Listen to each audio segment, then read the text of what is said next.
everybody. We're here at Red Rocks Racing Sportsbook. It's Jason, I'm Chucky, for the Sports Betting Podcast Bookends, powered by STN Sports. And it's a big weekend. I mean, in our industry, there's a lot going on right now. Football, college football, basketball, hockey, World Series. I mean, you name it. Breeders' Cup. If you're a Racing Sportsbook fan, this is a great weekend and a great week to be around any one of our properties or have STN Sports. And before we'll be filming our next bookends, college basketball will be on the board. You had to remind me. It's everything's going on. Yep, a lot going on. This is actually one of those times of year that everybody kind of talks about for our industry, that everything is going on kind of at one time, which does make it fun for us. I know for you guys as well, as we get closer and closer to the holidays, everybody's busy. I'll be saying it for the next 2 months, the honey to-do lists. But that's why it's so great. Get STN Sports. If you don't have the app, get the app because it really brings the sportsbook to the palm of your hand. All right, let's jump in. College football.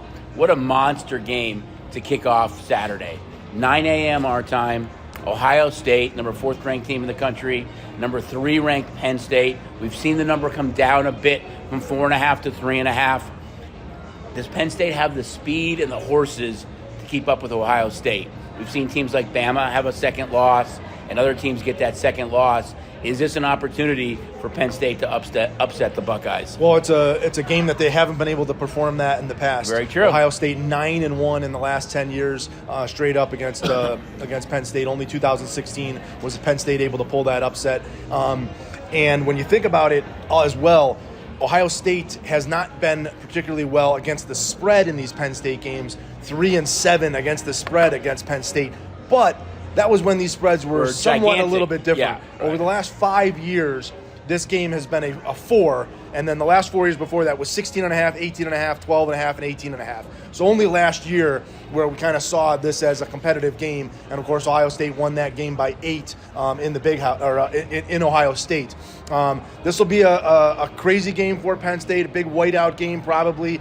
Surprised they didn't move this out of the 9 a.m. hour for us here on the Pacific time. And obviously, but there are a lot of really good college games this week. So. Aller's the big question here for Penn State. He was a little bit banged up. Expecting him to play in this game. And this game, traditionally, you talked about it, the difference between speed and power. And Penn State has always kind of been the bigger team wanting to slow things down and run the football. And Ohio State has been the faster team wanting to spread things out and spread the ball around. We'll see what Quidjon Junctions, what the young man Smith can do here. But again, this traditionally has not been the game that Penn State and James Franklin have matched up well, and Ohio State has found their way on the winning side of this in the last 10 matchups. It is a big game for Franklin, though, in Penn State to kind of get over that hump and show that he can compete with Ohio State. It is going to be a whiteout. It's going to be crazy there.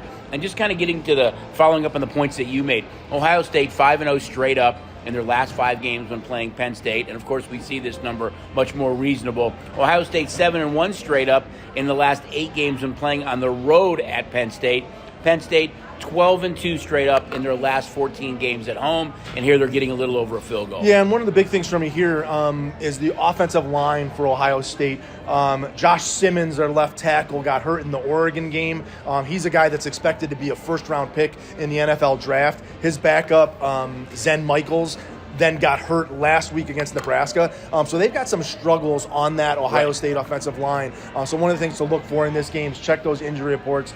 Make sure Ohio State's got a healthy offensive line if you're going to take in back Ohio State in this matchup. Another really good game with 2 top 20 teams, and that is Pitt traveling, number 18 Pitt traveling to SMU, who's ranked number 20. Pitt's undefeated right now, but they're catching a little over a touchdown here in this game. These two teams, especially SMU, maybe have some visions of somehow getting into the playoff, but really good matchup as well. Yeah, Pitt, big one thing to really look at is their 2-0 on the road, wins at Cincinnati and at North Carolina, and 5-0 at home. So they haven't really had to do a lot of travel. And they also have a big question mark at quarterback. Eli Holstein has been banged up, was banged up in the last game. They could have to go to Kevin Jennings in this game. So, again, if you're looking to back Pitt, make sure you're understanding what they're going to be doing at quarterback. And on the SMU side of things, their quarterback got banged up a little bit, or Kevin Jennings was the quarterback for SMU. He got banged up a little bit last week. They can always go to Preston Stone, who was a Heisman Trophy candidate just a year ago. He's the backup guy. I expect Jennings to play in this game, but this should be an exciting one, especially it's an evening game down there in Texas and a big SMU. You talked about it. Teams saw where they're at in the rankings now, and they know if they're on the outside looking in. So obviously, from an ACC standpoint, these teams know they're both on the outside looking in and have to make a big mark moving forward to try and get back into this race. I know before the season started, you and I kind of went through who we thought would be the 12 playoff teams, and I had SMU in that mix. Now, they had the early season loss, but now they have a chance to beat the 18th ranked team in the country who's undefeated right now. This would be a huge win for them if they can get it done. Here's a couple of kind of betting trends a little bit to look at. Pittsburgh 6-1 against the number their last 7 games. SMU 11-1 straight up in their last 12 games at home, although they are a little over a touchdown favorite. So if you're looking at them against the point spread, a little bit different. Yeah, the other big game for me when you start to talk about rankings and teams seeing themselves from the outside looking in is this Indiana Hoosiers team who travels to Michigan State this week. Obviously, they get left off the list probably in that number 13 or 14th team. And normally I don't think that would influence a team too much, but I think this Indiana team is really playing with a chip on their shoulder. They put up some monster point totals, 77, 42, 52, 42, 41, 56, and then last week in their win, a 31-17 win. Again, that was the first game without Curtis Rourke. Rourke could be back this week, going up against Michigan State team, who's coming off a big game, a big loss at Michigan, but we always talk about those rivalry matchups and the energy that the college athlete puts forward in those rivalry matchups. This could be one of those ones where Michigan State tough to get back up after playing Michigan, and this Indiana team, like I said, a chip on their shoulder, and their ability to score is something that Michigan State doesn't have on the offensive side of the football. They were able to have kind of one good game at home against Iowa, but other than that, they've really struggled to score this year. A game that, again, Indiana needs to make that mark to impress the college football committee. Look for another big effort here, especially if Rourke's back in the lineup. I think there's several other good games, too. Duke at Miami, I think it's a really good game. Miami comes into this game 20.5-point favorites. The total's gone over in 9 of the last 11 games that Duke's played on the road. Duke 4-0-1 against a number in their last 5 games. How about Florida at Georgia? Another, I think, really good matchup. And Oregon at Michigan. Oregon playing at Michigan here. They're huge favorites. They're 15-point favorites.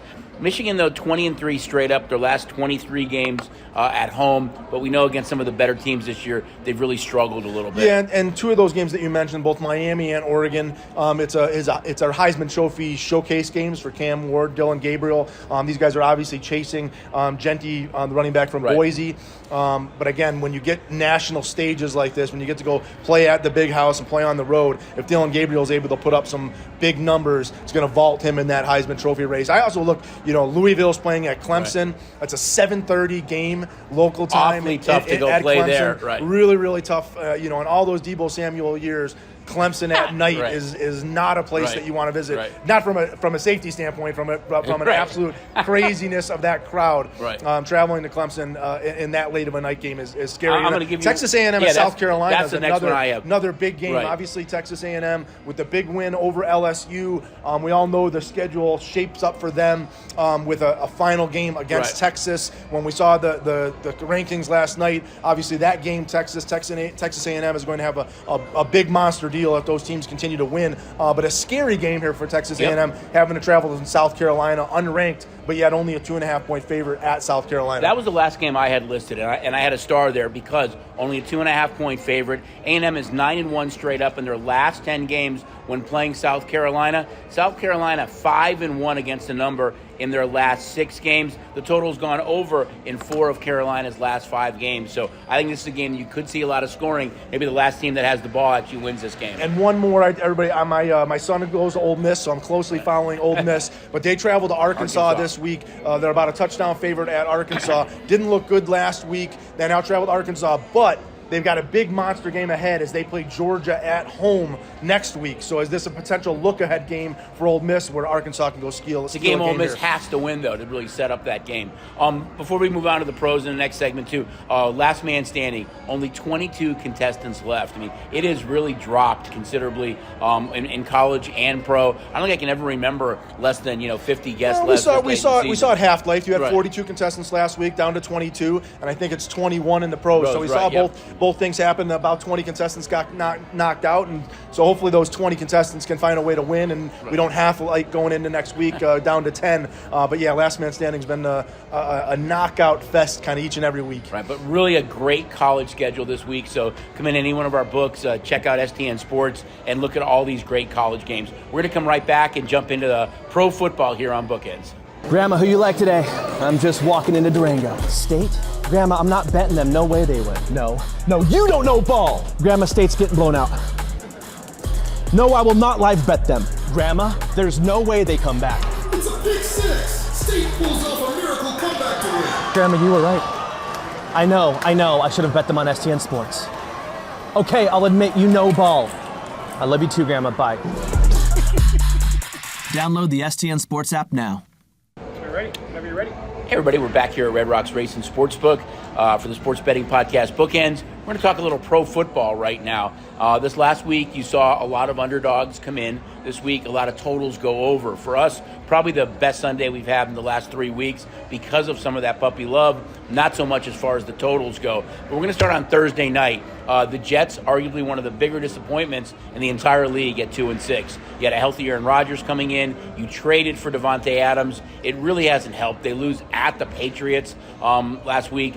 This is a Texans team, though, that's 6-2, but they lose Stephon Diggs for the year. You've got Nico Collins hurt. Expect them to be active at the deadline, yet they're catching points here against the Jets. This game opened 1, has climbed up to 1.5 or 2 industry-wide. A much bigger game for the Jets than it is for the Texans. Yeah, and I think the key to this, obviously, the Jets struggles, and they've lost, I think it's 5 straight here. They're not scoring any points. I know I've got some notes here. And they can't stop anybody. Jets games. Yeah, lost their last 5. They've scored 9, 17, 20, 15, and 22. So not incredible scoring going on. They're a favorite here, which is somewhat a surprise, but you said it. The reason behind that being favored over the Texans is because of the wide receivers being out of the lineup. When we've seen this kind of cluster injuries of multiple wide receivers out of the game, teams have really struggled. Teams have really struggled, whether it's the Niners, the Bucs, Seattle, all these teams that have had wide receivers out of the game. They really find some struggle to go to it. So that really puts a lot of pressure on Tank Dell, Mixon, maybe Dalton Schultz. But the Texans still have a very, very good defense, still sitting there at the top of the division. But this feels like one of those, it's an end of season. I mean, we thought this was last week where the Jets had to start this run and had the loss to the Patriots. But this feels like an end of season type game for the Jets. If they lose here, I really don't know how they get themselves back to any type of playoff run. Especially as good as the Bills are playing. They're kind of the forgotten team a little bit right now at 6-2. We know the Dolphins lost last week with Tua, but they're getting healthier too. Something to think about for the Texans the following week on Sunday Night Football. I know we talk about look-ahead games at times. They host the Detroit Lions. So maybe something to think about. I do think the Texans, again, will be really active at the deadline, trying to pick up another wide receiver. A few betting trends here. Total's gone under in 6 of the Texans' last 7 games. Texans are 4-1 straight up in their last 5 games. Jets 7-2-1 against the number in their last 10 games when playing Houston. 7-3 straight up in their last 10 games when playing the Texans as well. So kind of a big game for both teams, but I think a much bigger game for the Jets. And maybe it tends to look at as an under game with what has been the struggle of the Jets on offense, and obviously the Texans again, not expecting to be that high-flying offense with throwing the ball around. So it could be a more conservative game where a team doesn't want to make a mistake, give another team great field position. Even when healthy, though, the Texans haven't been quite that dynamic offense. They played without Mixon for a number of weeks, which hurt the running game. You get him back, then Nico Collins goes out, Diggs goes out. So they haven't had their full complement of offensive weapons. And we talked about this preseason, that for the Buffalo Bills, the loss of Stephon Diggs could be an addition by subtraction. Right. And the Buffalo Bills, we've seen a lot of success. And the Texans brought in Stephon Diggs, who, again, that offense last year before Diggs got there seemed to be a whole lot more dynamic than what it was this year. And obviously we had the change at running back and add Nixon, but the Texans really never got in a groove. And they're a very good football team, still a winning football team, but not the offense that we saw. And again, was that, another component of bringing Stephon Diggs into an offense, and now you have Stroud, a young quarterback, trying to force feed a receiver and not spreading the ball around, which was what was the health of that Texans offense. And obviously, Nico Collins not being around leads to more of a struggle. But again, you just question, was that move of Diggs? Because we all questioned it at the time. why were the Texans doing this? And I don't know that it obviously shook out well for them. Well, I think when you look at young quarterbacks, too, and I know we talked about this before the season started. I mean, Stroud going into his second season, Purdy going into his second season, there's a lot more tape out on these guys. The expectation level is sky high for them, but everybody knows what they bring to the table, what their strengths, what their weaknesses are. Defenses can scheme for those guys, and neither one has been quite as good as they were in their rookie year. You see the other two quarterbacks that went early in the first round. Richardson now for the Colts looks like he's being benched to be the backup to Joe Flacco for the rest of the season, which is a little surprising for the 4th overall pick, who tapped out in that game last week. And you look at the struggles of Bryce Young, too, who's been benched on a number of occasions for Andy Dalton. So a lot of these young quarterbacks, we talk about it all the time. We know there's several this year, Daniels and Fields, who have played okay and are good in spots, but it is awfully tough for some of these young quarterbacks to really step in and take it to the next level on a consistent basis. Very hard position to play.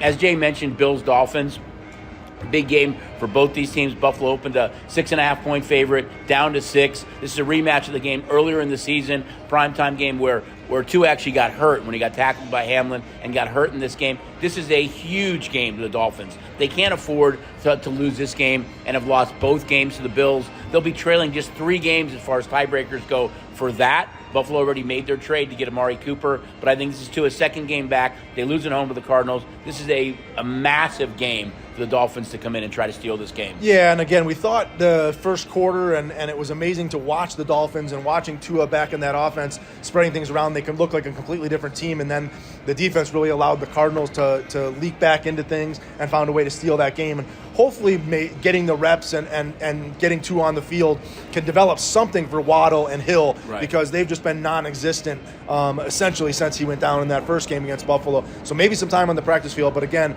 this Bills team is rolling. Traveling up to Buffalo is no help to this Miami team. Thank goodness it's in kind of the late October, early November. It's not late December, early January. They're not traveling up with snow on the ground. But again, check the weather there. But again, this seems like a lost season for the Dolphins, and a loss here is just going to contribute to that factor. And before the season started, we talked about how kind of tough we thought the AFC East was. A Jet loss to the Texans on Thursday night, and a Dolphin lost here. And as you said, Buffalo's just running away with that division. They'll be in great shape moving forward. One interesting betting trend here, the total's gone over in 9 of the last 10 games that Miami has played on the road at Buffalo. So if you like scoring, maybe this game's the one that helps Tua and that offense get untracked a bit.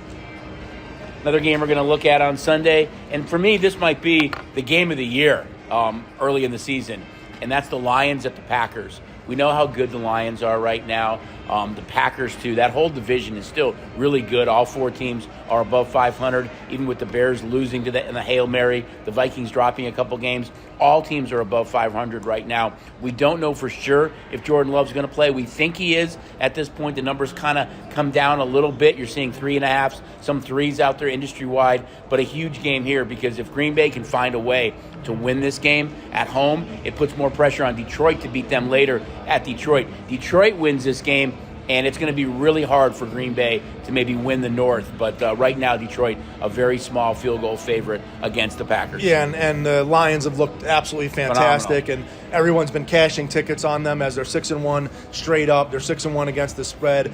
They absolutely destroy the Cowboys on the road. They come home and embarrass the Titans. They look like they're having a ton of fun. We're seeing trick plays. We're seeing wait a minute. Their trick plays, though, are when they're up 3 or 4 scores. They're not handing to a backup lineman when you're losing. When you've got DeAndre Swift and Johnson in the backfield. Just wanted to get that out there as a Bear fan. You can have fun and trickeration, but not when you're losing. They're doing the trick plays. They've got receivers throwing the football. They've got backs throwing the football. We're seeing it on special teams. They're having a lot of fun. But always in the NFL, it seems like when a team seems like they're rolling, that's when they throw the dud in here. So that's what the Green Bay Packers are hoping for as Detroit travels to an outdoor game. And I mentioned that because I believe it's 14 of the 17 games that the Lions are going to play this year in the regular season are indoors. So this is one of their rare outdoor games. Jared Goff has not had the same statistical quarterback stats that he traditionally does when he plays indoors. He's normally struggled outdoors, so something to look for there. The big thing losing us here. You mentioned it, Jordan Love being a question mark for the Packers. Obviously, I'm not going to have to go into at depth the difference that Jordan Love makes of this team at quarterback. But the big difference for me here in this game is that the Packers are also beat up on defense.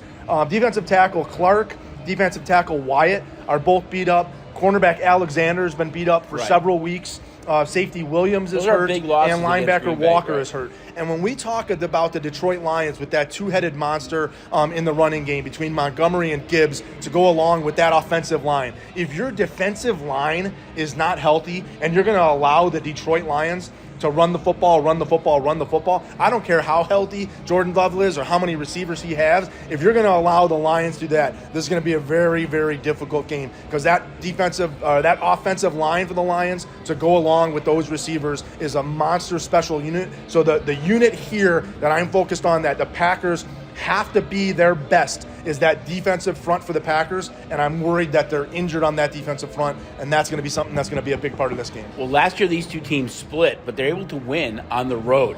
Packers won at Detroit 29-22. Lions won at Green Bay 34-20. So something to think about there.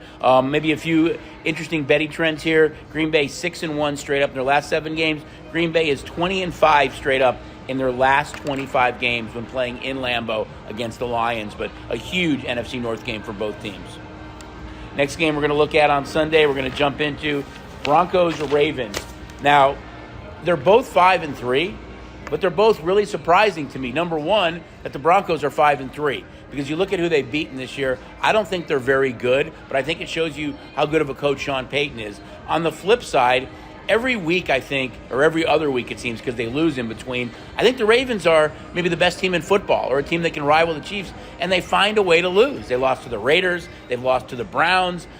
What's going on with this Raven team that I know we both thought going into the season could challenge the Chiefs, but they've really had some struggles here. They're a huge favorite. They're 9.5 industry-wide in a game that looks like with their offense and now trading for Deontay Johnson to go with Bateman and Flowers and Henry in that running game, that offense just seems to be clicking. Kind of surprised at that trade. I thought maybe they would go more on the defensive side, but they're a big favorite here against a surprising 5-3 Denver Bronco team. Yeah, and you talk about it, the Ravens look like world beaters, and then they lay an egg. And they demolished the Bills, and then they went to Tampa on a Monday night, and you talk about they've had losses to the Raiders. And obviously, going into Cleveland, a divisional foe, the quarterback changed from Watson to Jameis, and the fired up of that Cleveland. And I've talked about Cleveland for a month in that I love that Cleveland defense, and they've got a good running game, and they've got the tools to be able to win games. And Deshaun Watson was really failing them.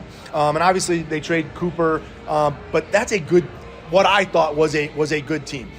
So for them to pull a shocker and get when Jameis Winston's led that offense wasn't a surprise to me, because again, it's a divisional foe and a team that I think is still fighting and wants to win games. But you talk about this Ravens team.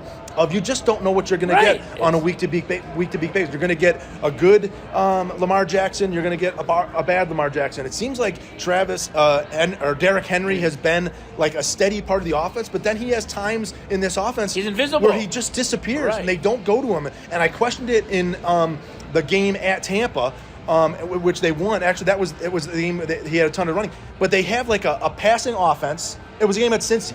They have a passing offense, and then they have a running offense. And then they should have lost that game. Then they have a game where they try to pass. That's the and game then they should have lost. They should be 4-4. So I don't know if it's like they're trying to figure out who they are, and they know that they can always go to Derrick Henry to run the football, and they're trying to get this receiving game going. And now you start to question, they're adding a new piece of the puzzle in Deontay Johnson to that already what seems like crowded receiver room to go along with Mark Andrews and likely in a tight end. So they've got lots of weapons to throw the ball to, yet their number one weapon is their running back and the running ability of their quarterback. So again, I think that they don't know what their identity is, and it's always good when a team like the Denver Broncos can come to down and you can find your identity. And that's why I think we see the big point spread here. And a lot of people are sleeping on the Broncos, me included. I was really questioning the over-under wins on the Broncos at the beginning of the season being as high as 5.5. I thought this was a 3 to 4 win team, and maybe a lucky 3 to 4 win team. game. Now, again, the schedule has been really soft, but they've been able to go to Tampa and win. They've gone to the Jets to win, and Bo Nix seems to play with a kind of a chip on his shoulder. And you talked about Sean Payton's ability to win, and that's all they do. So, getting points here with a team that we've seen those kind of hiccups from the Ravens. But again, with the Ravens losing last week, I expect the good Ravens to show up this week to kind of redeem themselves. Well, there's been some talk that, would the Broncos trade Cortland Sutton, that he could possibly be moved to with his contract.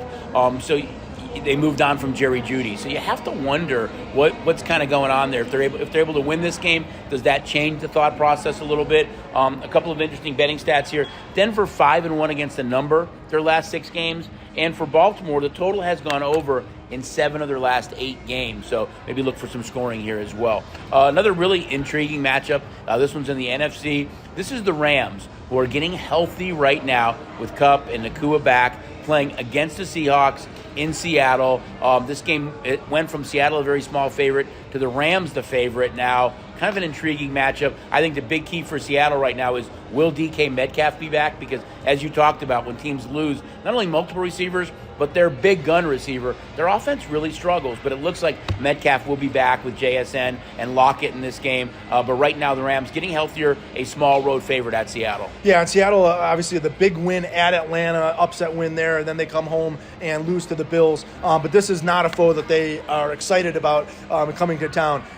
The Rams are 7-3 straight up against Seattle, 8-2 against the spread. And one thing that jumped out in this game for me is that unders the last 10 times these teams have played, 2 overs, 8 unders. So again, if DK Metcalf's going to be out of this game, we know that the Rams got their guys back in Kupp and Nakua. I know Nakua is still a little bit banged up, but again, look for this game to maybe be an under game as these teams, again, a divisional foe, seen each other several times, and maybe some of those pieces of the puzzle not being 100% health. We see a little bit more of the one running games between Walker and Williams. Well, you kind of said it. The Rams really have had their way with Seattle a bit. Last year, they won both games. They won in L.A. 17-16 and just crushed the Seahawks last year in Seattle 30-13. They're 6-1 against the spread in their last 7 games against Seattle. Yet the total has gone under in 4 of Seattle's last 5 games when hosting the Rams. So we'll see what happens in this one. We're going to flip over to Sunday Night Football now. This is a game that was flexed. It was supposed to be the Eagles-Jags.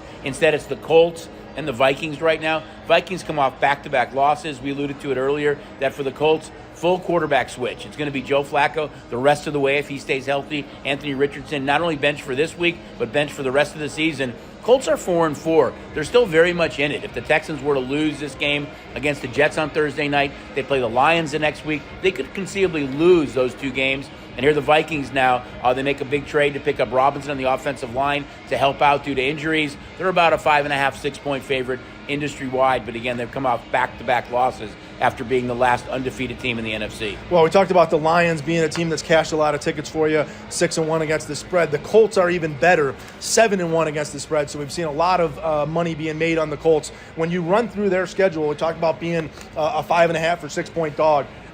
Their games, they lost by 2 points, lost by 6 points, won by 5 points, won by 3 points, lost by 3 points, won by 3 points, won by 6 points, and lost by 3 points. So when we talk about teams playing a one-score football game, the Colts are that team. They're going to be in a one-score football game. This Vikings shapes up to be another, obviously, close game with a close point spread. And I think the move to Flacco is actually an encouraging sign for the Indianapolis Colts. I think that Downs is a better receiver. I think from an offensive standpoint, Downs, Pittman, Pierce, these guys are better with Flacco in the offense. You lose the running game with Richardson being able to break away and run, but you also lose his turnover ability. Right. The fumbles, the bad interceptions. Flacco seems to be more steady in the offense. We know Flacco's not going to tap out. He can settle down. He's not going to tap out and ask because he's tired to come out of the game. So I think this is a good thing for the Colts. The bad thing is they're traveling to what has got to be a really kind of frustrated, pissed off Minnesota Viking team. Came out to that 6-0 start. They've dropped their last 2. Played on the Thursday night, so they've got some extra rest, and they're looking to get back to their winning ways. Yeah, I think the Colts offense will settle down somewhat. And you're right, they do lose the rushing ability of Richardson, but you have Jonathan Taylor. I mean, I think that whole offense becomes a little bit structured differently. You see Pierce, you see Downs, you see Pittman, all kind of perform better when Joe Flacco's at quarterback. So we'll see what happens here. A couple of interesting betting trends. You kind of alluded to it, Jay. Colts are 5-0 against the number their last 5 games. They're 5-0 in their last 5 games against the number when playing Minnesota. Minnesota 5-2 against the number in their last 7 games, but of course that comes off of 2 straight losses. Now we're going to jump to Monday Night Football. It's the Chiefs and Bucs. Chiefs only undefeated team in the league right now. They win ugly. They don't cover all the time, but they make trades on offense and defense to help their team. Unfortunately, the Bucs are playing this game without Godwin, without Evans, as we talked about earlier. Teams that don't have those weapons just seem to struggle. We saw Tampa do it last week, really struggled against Atlanta without those wideouts, and they're a huge dog here against the Chiefs. Yeah, we talk about the cluster injuries all the time, and obviously losing these 2 big receivers was the heart and soul of the Tampa Bay Buccaneers. Cade Otton was able to have a really solid game, even going back to 2 weeks to when those guys got hurt. Otton was fantastic. He was good again against Atlanta, but that one man show is just not going to get it done, especially when you're talking about this Kansas City Chiefs defense. Between Bucky Irvin, the running game for the Tampa Bay, don't know that that's going to be enough. The Chiefs are going to focus on shutting that down. It's going to have to be the Baker Mayfield show. I don't know if Otton's going to be enough, so you're going to have to see McMillan, one of these younger wide receivers, have a very, very good game. And obviously, the Chiefs continue to add pieces to the puzzle. Right. We saw Hopkins get sprinkled in the game against the Raiders, but between Worthy, Hopkins, Hunt, and Travis Kelce, this is what they do best. And again, being able to show on a Monday night. Now, the Chiefs' highest scoring output has been that 28 points that they put up at the Chargers. They put up 27 against the Raiders. But the one thing that Tampa does is they do allow a lot of points. So their last 4 games, they've given up 31, 41, 27, and 36. So if you are looking for the Kansas City Chiefs to maybe have that big outpouring of points, what a chance to do it here against this Buck defense that particularly in the secondary has given up some big plays. Right. I think you look at Tampa, too. Prior to the injuries of Godwin and Evans, you had Baker Mayfield, who was right up there in the top 2 or 3 in touchdown passes thrown. That offense was really cooking with both running backs, but now you really lose that capability. So it's a tough spot to be in for the Bucs on Monday Night Football playing at Kansas City. So we've talked a lot about kind of sports here, but this is also a huge race weekend. It's Breeders' Cup weekend, both Friday and Saturday. We've got the $10,000 Twin Qs on both days. If you have STN Sports and you have the app, you don't have to come in and sign up for the race side. You get both. It's one wallet. You get both. You can play all these great races from home, from anywhere in our racing sportsbook, or, of course, at over-the-counter in any one of our properties. But it should be a really fun weekend. Yeah, and I think that's the big difference. You talked about, going back to years past when you had the sports app, you had to have a separate race account. You no longer have to have that separate race account. Your sports account is your race account. Click over to race, click over to Del Mar. That'll stretch out all the Breeders' Cup races for you. They're Friday and Saturday at Del Mar, and have some fun betting the top horses in the world. Yeah, it should be a really fun weekend. So for the Sports Betting Podcast Bookends, we'll see you guys next week.